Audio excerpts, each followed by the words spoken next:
కార్తవీర్యార్జునుడు పుత్రుడైన సూరసేనుడు జమదగ్ని మహామునిని రేణుకామాతను హతమార్చాడు. ఆ సమయంలో పరశురాముల వారు ఆశ్రమంలో లేరు, తపమాచరించడానికి వెళ్లారు. తిరిగి వచ్చిన పరశురాముడు తన తల్లిదండ్రులు మరణించడం చూసి దుఃఖిస్తూ ఉంటే దత్తాత్రేయ స్వామి వారు అతని చేత అంత్యక్రియలు చేయించారు. ఆ తర్వాత దత్తాత్రేయ స్వామి వారు జమదగ్ని మహామునికి రేణుకామాతకు జన్మరాహిత్యం ప్రసాదించదలిచి వారి ఆత్మలకు శాశ్వత వైకుంఠ ప్రాప్తి కలిగే విధంగా పరశురాముల వారికి ఒక మంత్రోపదేశం చేసి ఆ మంత్రాన్ని 10 రోజుల వరకు పఠించమని, ఎట్టి పరిస్థితుల్లోనూ జపం పూర్తయ్యే వరకు తన తల్లిదండ్రులను స్మరించవద్దని చెప్పి పంపించారు. దత్తాత్రేయ స్వామివారు కూడా కార్యసిద్ధికై అనసూయా శిఖరం పైన తపమాచరించడం ఆరంభించారు.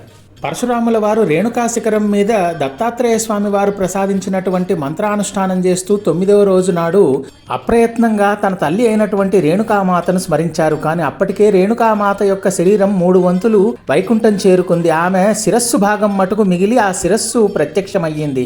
ఈ హఠాన్ పరిణామంతో కంగారు పడ్డ పరశురాముల వారు వెంటనే దత్తాత్రేయ స్వామి వారిని స్మరించి విషయం విశదీకరించారు. అప్పుడు దత్తాత్రేయ స్వామి వారు రేణుకామాత యొక్క శిరస్సు భాగాన్ని వెనక్కు పంపించడం కుదరదు కనుక ఆమె శిరస్సు లోకపూజ్యమగునట్లుగా ఆశీర్వదించారు. ఆ కారణంగానే నేటికి భక్తులందరూ కూడా రేణుకా శిఖరం పైన మాహూర్గఢ్లో అమ్మవారి శిరస్సుని ఆరాధిస్తూ ఉంటారు.